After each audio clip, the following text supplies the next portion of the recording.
अगर आप मेरे चैनल पर न्यू हैं तो वीडियो को लाइक करें और चैनल को सब्सक्राइब जरूर से जरूर करें, क्योंकि मैं आगे न्यू और फ्रेश कंटेंट लाते रहता हूं। तो चलिए शुरू करते हैं आज का एक्सप्लेनेशन। मूवी की स्टार्टिंग में हमें एक छोटे से गांव को दिखाया जाता है, जहां पर हमें दत्ता पहलवान नाम के आदमी के बारे में कुछ पता चलता है। दरअसल दत्ता पहलवान ने अपनी जमीन को किसी सिंधी सेठ को बेच दी है और अब वह उन्हीं की जमीन पर नौकरों की तरह काम करता है और साथ ही वह उनके घर पर चौकीदारी भी करता है। और दत्ता पहलवान का एक लड़का भी है जिसका नाम है राहुल। और एक दिन जब सिंधी सेठ की गाड़ी जो है वह उनके घर आ रही होती है, तब उनके गेट से उनकी कार पर कुछ स्क्रैचेस आ जाती है, जिसके कारण वह दत्ता पहलवान को काफी ज्यादा चिल्लाते हैं और साथ ही में वह उसे मारते भी हैं। फिर ये बात राहुल को जब पता चलती है तो वह तुरंत ही सिंधी सेठ के यहाँ पर पहुँचता है, जिसके बाद राहुल सिंधी सेठ को वार्न करता है कि आज के बाद उसके पिता के ऊपर कोई भी हाथ नहीं उठाएगा। साथ ही में राहुल ये भी कहता है कि जिस जमीन पर तुम फिलहाल बैठे हुए हो वह जमीन कभी हमारी हुआ करती थी, लेकिन सिंधी सेठ उससे कहता है कि उसने ये जमीन जो है वह पैसे में खरीदी थी, इसलिए ये जमीन अब उसकी है। राहुल की फैमिली जब घर पर खाना खा रही होती है तब हमें पता चलता है कि राहुल के घर की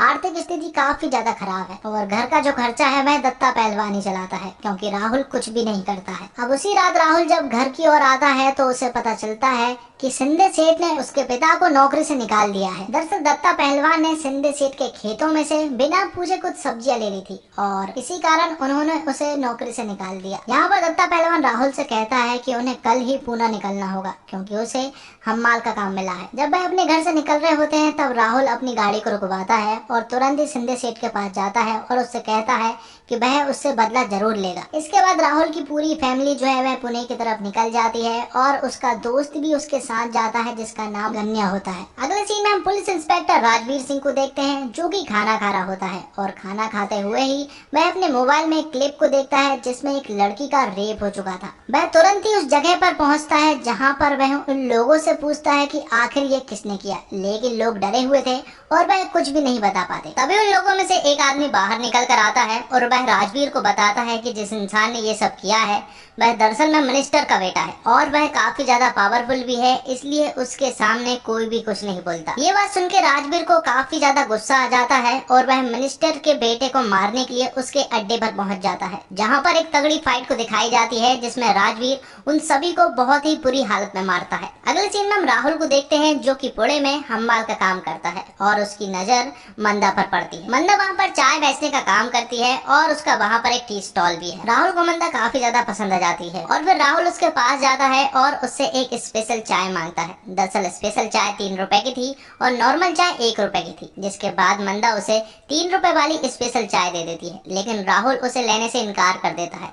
वह उससे कहता है कि अगर तुम इसे झूठी करके दोगी तब ये स्पेशल रहेगी। अगले सीन में हम महेश मांजरेकर को देखते हैं, जो कि इस फिल्म के डायरेक्टर भी हैं और साथ ही में उन्होंने एक बेबड़े का रोल प्ले किया है। और मैं आपको बता दूं वह जो है वह मंदा के फादर भी हैं और साथ ही में वह काम के वक्त हमेशा दारू पीते रहते हैं। आगे हम देखते हैं कि राहुल और उसके बाबा जब काम को खत्म कर लेते हैं, उसके बाद जब वह घर जा रहे होते हैं तो वह देखते हैं कि वहाँ पर लोगों से हफ्ता लिया जा रहा है। राहुल की ये सारी चीजें थोड़ी अजीब लगती है, लेकिन आगे हम देख पाते हैं कि मंदा के फादर हफ्ता देने के लिए पैसे नहीं थे, इसलिए वह सभी लोग उसे मारने लगते हैं। लेकिन जब मंदा उन्हें छुड़ाने के लिए आती है तो वह मंदा को भी मारने लगते हैं और ये देखकर राहुल उनसे फाइट करने लगता है और उन सभी लोगों को बहुत मारता है। इसके बाद राहुल को इस लड़ाई के दौरान जेल हो जाती है, क्योंकि उसने जिन लोगों को मारा था वह आम लोग नहीं थे, बल्कि वह पुणे के जाने माने गुंडे थे। राहुल नया था, इसलिए राजवीर उसे समझाता है कि इन लोगों के चक्कर में मत आया करो, अपना काम से काम रखा करो। अगले सीन में हम नान्या भाई को देखते हैं, जो कि पुणे का एक बहुत बड़ा डॉन है और फिलहाल तो वह जेल में है, लेकिन आज उसकी बेल होने वाली है, इसलिए वह अपने साथियों से मिल रहा होता है। तभी उसकी नजर राहुल पर पड़ती है और उसे टेस्ट करने के लिए वह उसके ऊपर कुछ गुंडे छोड़ता है, जिसके बदले में राहुल उन्हें बहुत मारता है। और ये सब चीजें देखकर नान्या भाई समझ जाते हैं कि राहुल काम का बंदा है। तब नान्या भाई राहुल के पास जाते हैं और उससे कहते हैं कि कल तुम्हारी बेल हो जाएगी और जैसे ही तुम जेल से छूटोगे तुम मुझसे मिलना। अब अगले ही दिन राहुल और गान्या की बेल हो जाती है और यहाँ से छूटने के बाद वह डायरेक्ट नान्या भाई के पास जाते हैं और जब वह नान्या भाई से मिलते हैं तो नान्या भाई उन्हें देखकर पूछते हैं कि आखिर तुम्हारे हाथ में क्या हुआ, जिस पर राहुल उन्हें बताता है कि लास्ट नाइट जेल में उन्हें कुछ लोगों ने बहुत मारा और अब उनका बदला लेने के लिए वह भी उनका हाथ तोड़ना चाहते हैं। जिसके बाद बदला लेने के लिए वह एक क्लब में जाते हैं, जहाँ पर वह इंसान भी मौजूद था जिसने की गान्या का हाथ तोड़ा था।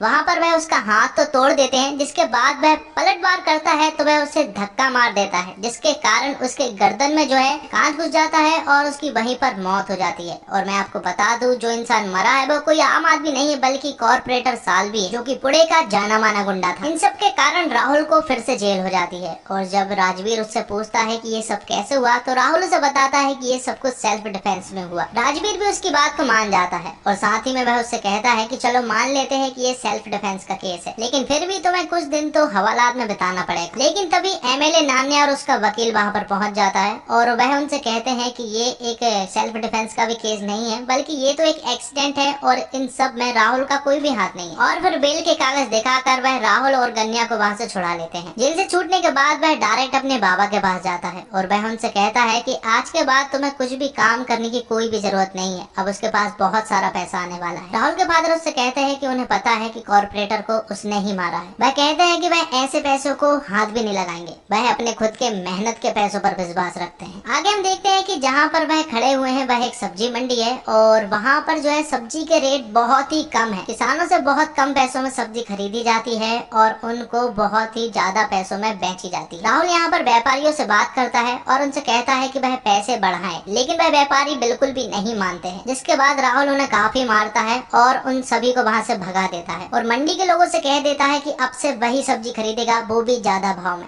ये बात सुनकर मंडी के लोगों के लिए वह एक मसीहा बन चुका था और साथ ही में मंदा भी इम्प्रेस हो चुकी थी, जिसके कारण वह उसे स्पेशल चाय पिलाती। अगले सीन में हम पिट्टिया और दया को देखते हैं, जो कि नान्या से जमीन के सिलसिले में बात करने के लिए आए हैं। पिट्टिया और दया यहाँ पर वह काम करने से इनकार कर देते हैं, क्योंकि उनके लिए ये काम एकदम इम्पॉसिबल था और ये काम पहले भी एक बार फेल हो चुका है, इसलिए अब कोई भी ये काम नहीं करना चाहता है। लेकिन तभी राहुल उससे कहता है कि वह ये काम करे और वह नान्या भाई से कहता है कि इस काम के लिए पिट्टिया और दया को सिर्फ 10% देने की बात करता है, क्योंकि ये काम वह अकेला करने वाला है। वह 10% इसलिए दे रहा है क्योंकि उन्होंने ये काम लेकर आए थे। जिसके बाद 15% में ये डील फाइनल हो जाती है और फिर राहुल और लोगों के पास पहुंच जाते हैं जिन लोगों से ये जमीन लेनी है, उनसे वह जबरदस्ती साइन करवाता है। सभी लोग साइन कर देते हैं, लेकिन एक आदमी नहीं करता और वह दरअसल राहुल का मास्टर जी होता है, जिसने बचपन में उसे स्कूल में पढ़ाया भी था और साथ ही स्कूल से निकाला भी था। जिसके बाद बात थोड़ी बिगड़ जाती है और फिर मास्टर जी राहुल को थप्पड़ मारने लगते हैं, जिसके बाद राहुल को गुस्सा आ जाता है और वह मास्टर जी को वहीं पर शूट कर देता है और जमीन के कागज पर उनका अंगूठा भी ले लेता है। आगे ये बात राजवीर को बहुत अच्छे से मालूम थी कि ये सब राहुल ने किया है, लेकिन एमएलए और नान्या ने मिलकर एक झूठा गवाह तैयार कर लिया है और पैसे खिलाकर एक निर्दोष के ऊपर ये सारा इल्जाम डाल दिया है। अगले सीन में हम राहुल और उसकी फैमिली को देखते हैं, जहाँ पर राहुल उसकी फैमिली से मिलने के लिए आया है और उसकी फैमिली वालों को भी बहुत ही अच्छे से मालूम है कि ये सारे मर्डर राहुल ने ही किए हैं। राहुल उन्हें अपने घर ले जाने के लिए आया था, लेकिन वह लोग उसे ही अपने घर से निकाल देते हैं। अगले सीन में हम नान्या भाई को देख पाते हैं, जो कि एमएलए के पास आया हुआ है और वह उससे कहता है कि उसे अगले इलेक्शन में टिकट चाहिए और नान्या भाई काफी ज्यादा एटीट्यूड में लग रहे थे, इसलिए एमएलए ने उनका भी बंदोबस्त कर दिया था। अगले सीन में हम नान्या भाई को देखते हैं, जो कि राहुल से मिलने के लिए मंडी आए हुए थे और वह राहुल को एक कार गिफ्ट करते हैं और उससे कहते हैं कि आज उसका जन्मदिन है और उसे जरूर आना होगा। नान्या भाई के चले जाने के बाद मंदा के बाबा राहुल को बताते हैं कि जिस नान्या भाई को तू भाई भाई करता रहता है, उसी ने सालों पहले तेरे बाबा की जमीन का सौदा करवाया था। राहुल को जिंदगी भर लगता रहा कि उसके बाबा ने पैसों की जरूरत की वजह से जमीन बेची, लेकिन असली बात तो मंदा के बाबा उसे बताते हैं। वह उसे बताते हैं कि तेरी कनपट्टी पर गन रखी थी, इसलिए तेरे बाबा को साइन करना पड़ा था। ये बात सुनकर राहुल की पैरों तले जमीन खिसक जाती है और फिर तुरंत ही उसके पास एमएलए का कॉल आता है और फिर सीन यहीं पर कट होता है। अगले सीन में हम देखते हैं कि नान्या भाई का जन्मदिन है और उसके जन्मदिन को काफी अच्छे से सेलिब्रेट भी किया जा रहा है, लेकिन तभी मौका देखकर राहुल नान्या भाई के ऊपर अटैक कर देता है और उन्हें मार देता है और ये सब चीजें राजवीर भी देख लेता है। जिसके बाद राजवीर राहुल को अरेस्ट करने के लिए जाने लगता है, लेकिन राहुल उससे कहता है कि अगर तेरे ऊपर ये वर्दी नहीं होती तो वह उसे बताता। जिसके बाद राजवीर अपनी वर्दी को उतार देता है और फिर उन दोनों के बीच में एक जोरदार फाइट होती है, जिसमें राजवीर